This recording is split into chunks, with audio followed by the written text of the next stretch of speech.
తెలంగాణ జాగృతి సంస్థపై కవిత మరింత ఫోకస్ పెడుతున్నారు. తెలంగాణ జాగృతికి పార్టీ రూపం ఇవ్వాలనుకుంటోంది. ఇందులో భాగంగానే పొలిటికల్ అంశాలపై మరింత దృష్టి సారిస్తూ ఉన్నారు. తాజాగా ప్రధాన అనుచరులు కీలక నేతలతో రహస్యంగా సమావేశమయ్యారు. మరోవైపు గుట్టు చప్పుడు కాకుండా బీఆర్ఎస్ నేతలు కూడా కవితను కలుస్తున్నట్లుగా సమాచారం అందుతోంది. ఈ క్రమంలో బీఆర్ఎస్ లో ప్రాధాన్యం లేని ఇవ్వని నాయకులను తనతో పాటు ప్రయాణం చేయాలని కోరుతోంది కవిత.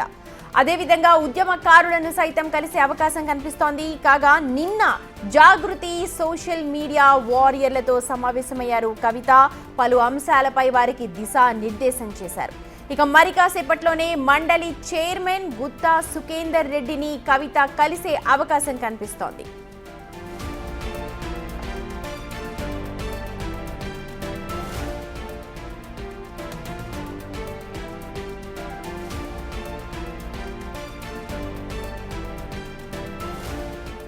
ఇదే అంశానికి సంబంధించి మా ప్రతినిధి విజయ్ లైవ్ లో జాయిన్ అవుతున్నారు. విజయ్, ఒక 2 days రెస్ట్ తీసుకుంటానన్నారు, ఆ తర్వాత ఫోకస్ చేస్తానన్నారు, కానీ ఇమీడియట్ గా యాక్షన్ లోకి దిగినట్టుగా కనిపిస్తోంది కవిత. ఒకసారి డీటెయిల్స్ చెప్పండి.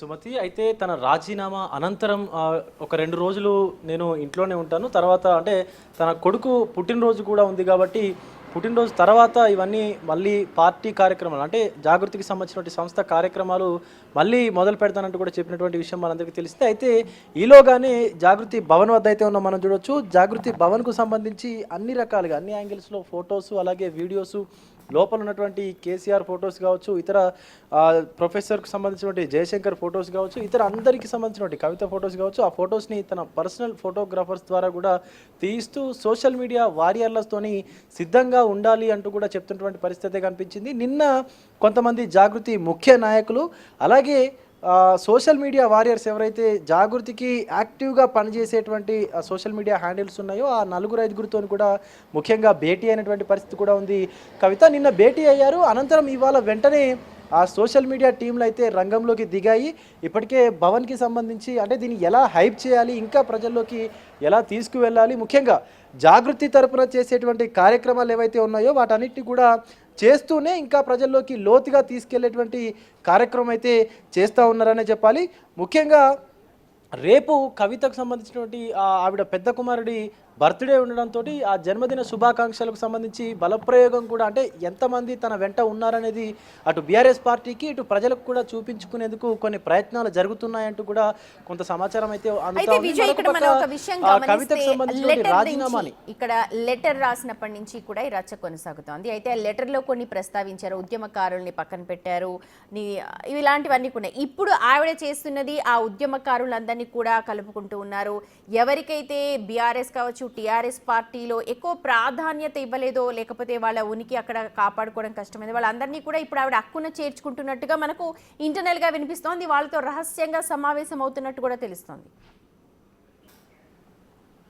నిన్న కూడా కొంతమంది ఉద్యమకారులతో మాట్లాడినట్టుగా తెలుస్తూ ఉంది. అదేవిధంగా అంటే బీఆర్ఎస్ పార్టీ కావచ్చు, మొదట్లో పెట్టినటువంటి టీఆర్ఎస్ పార్టీ కావచ్చు, ఉద్యమ సమయంలో చురుకుగా పనిచేసినటువంటి ఉద్యమకారులు అలాగే అక్కడ ప్రాధాన్యత లేనటువంటి ఉద్యమకారులతో పాటు అక్కడ అవకాశం రాకుండా ఉన్నటువంటి ముఖ్య నేతలు ఎవరైతే ఉంటారో, క్యాడర్ ఉండి అవకాశం రానటువంటి నాయకులు ఎవరైతే ఉన్నారో సో వాళ్ళతోని మంతనాలు జరుపుతున్నట్టుగా కూడా తెలుస్తూ ఉంది కవిత. అయితే ముఖ్యంగా చూసుకోవచ్చు కొంతమంది నాయకులు అలాగే కొంతమంది కార్యకర్తలు కూడా ఎప్పటికప్పుడు జాగృతి భవన్ వద్దే ఉంటూ కూడా ప్రతిదాన్ని కూడా సమీక్షిస్తున్నటువంటి పరిస్థితి కనిపిస్తూ ఉంది. ముఖ్యంగా ఆ యాక్టివ్గా ఉద్యమంలో పనిచేసినటువంటి ఉద్యమకారులు ఎవరైతే ఉన్నారో వాళ్ళందరినీ కూడా తిరిగి జాగృతిలోకి తీసుకునేందుకు అవకాశం అయితే కనిపిస్తూ ఉంది. దానికోసం పూర్తిగా సన్నాహాలు కూడా ఇప్పటికే మొదలుపెట్టినటువంటి పరిస్థితి కూడా ఉంది కవిత. అయితే మరొక పక్క ఇటు బీఆర్ఎస్ నుంచి కొంత సుముఖత లేకుండా అంటే వారికి అవకాశాలు లేకుండా బయటికి వెళ్ళిపోయినటువంటి వారు ఎవరైతే ఉన్నారో వారిపైన కూడా అంటే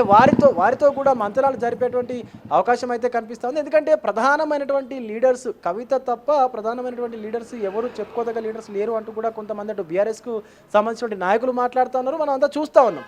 సో అందుకోసమే వీళ్ళని ఉద్యమకారుల్ని నాయకులుగా మలిచేందుకైతే ప్రయత్నాలు మొదలుపెట్టినట్టుగా కూడా తెలుస్తుంది. దానికి సంబంధించి ఇప్పటికే వారితో మాట్లాడుతున్నట్టుగా కూడా తెలుస్తుంది. నిన్న కూడా కొంతమంది అటు రహస్యంగా మంతనాలు జరిపినట్టుగా కలిసినట్టుగా కొన్ని వార్తలు అయితే వచ్చాయి. సో ఇటు ఈ 2 రోజుల తర్వాత అయితే పూర్తిగా తన కార్యాచరణని మొదలుపెట్టేటువంటి అవకాశం అయితే కనిపిస్తూ ఉంది. సో ఒక్కొక్కటిగా తన అడుగులను ఇప్పుడు జాగృతినే పార్టీగా మలుస్తుందా, లేకపోతే కొత్త పార్టీ ఏమైనా ముందుకు తీసుకొస్తుందా, ప్రజల్లోకి తీసుకొస్తుందా అనేటువంటి అంశం తీసుకున్నట్లయితే ఖచ్చితంగా దీన్నే అంటే ఉన్న జాగృతినే పార్టీగా మలిస్తే బాగుంటుంది అంటూ కూడా కవితకు కొంతమంది రాజకీయ విశ్లేషకులు సలహాలు ఇచ్చినట్టు కూడా తెలుస్తూ ఉంది. సో మరి దానిపైన కూడా ఆ సమాలోచనలు కూడా చేస్తున్నటువంటి పరిస్థితి కనిపిస్తూ ఉంది. విజయ్, కాసేపట్లోనే మండలి చైర్మన్ గుత్తా సుఖేందర్ రెడ్డిని కూడా కలవబోతున్నారు. ఇప్పటికే స్పీకర్ ఫార్మాట్ లో రాజీనామా ఇచ్చారు. ఇప్పుడు స్వయంగా వెళ్ళి కలుస్తారా మండలి చైర్మన్ ని, ఉన్న సిచ్యువేషన్ చెప్తారా? ఈ భేటీకి ఏంటి అవకాశం? అయితే మండలి చైర్మన్ గుత్తా సుఖేందర్ రెడ్డిని కూడా కవిత కాసేపట్లో కలవనున్నట్లుగా కూడా కొంత సమాచారం అయితే అందింది. అయితే నిన్న తను స్పీకర్ ఫార్మేట్లో పంపించినటువంటి రాజీనామా లేఖతో పాటు కలిసి మాట్లాడేటువంటి అవకాశం అయితే కనిపిస్తున్నటువంటి పరిస్థితి కనిపిస్తుంది. ఎందుకంటే కవిత రాజీనామా చేసిన తర్వాత తన వాయిస్ని వినిపించడానికి అంటే తనకు ఒక స్థలం లేకుండా పోతుంది. సో ఒక డయాస్ అనేది లేకుండా ఉంటుంది. కాబట్టి ఇటు ఎమ్మెల్సీ పదవికి రాజీనామా దాన్ని ఆలోచించేందుకు అవకాశాలు ఉన్నట్టు కూడా తెలుస్తుంది. ఎందుకంటే రాజీనామా చేస్తే కనుక తన గొంతు వినిపించేందుకు ఒక వేదిక అనేది ఉండకుండా పోతుంది. కాబట్టి ఏమైనా పునరాలోచించేటువంటి అవకాశం ఏమైనా ఉందా అన్నట్టు కూడా చూస్తున్నటువంటి పరిస్థితి కనిపిస్తుంది. మరి గుత్తా సుఖేందర్ రెడ్డి గారిని కలిసేటువంటి అవకాశం ఉన్నట్టు కూడా కొంతమంది కార్యకర్తలు మాట్లాడుతున్నటువంటి పరిస్థితి కనిపిస్తుంది. ఇటు ఇప్పటికే స్పీకర్ ఫార్మేట్లో లెటర్ని కూడా పంపించాను కాబట్టి కలవను, ఈ 2 రోజులు బయటికి రానంటూ కూడా కవిత మాట్లాడినటువంటి సందర్భం అయితే ఉంది. రేపు తన కుమారుడి పుట్టినరోజు వేడుకలు ఉండగా ఇప్పటికే ఇంట్లోని కొన్ని పూజల్ని కూడా నిర్వహిస్తున్నటువంటి పరిస్థితి అయితే కనిపిస్తూ ఉంది. సుమతి. రైట్ విజయ్, ప్రస్తుతం చూడొచ్చు మనం మాజీ ఎమ్మెల్సీ కవిత తనతో కలిసి వచ్చేది ఎవరు, తనతో కలిసి నడిచేది ఎవరు అన్న దానిపైన బేరీజు వేసుకుంటున్నారు. ఆ ఉద్యమకారులతో కలుస్తూ ఉన్నారు. బీఆర్ఎస్లో సరిగా ప్రాధాన్యత లేని, లేకపోతే తర్వాత క్యాడర్లో ఉన్న వాళ్ళందరినీ కూడా కలిసి తనతో కలిసి నడవాల్సిందిగా ఆమె విజ్ఞప్తి చేస్తున్నట్టుగా మనకు సమాచారం అందుతోంది.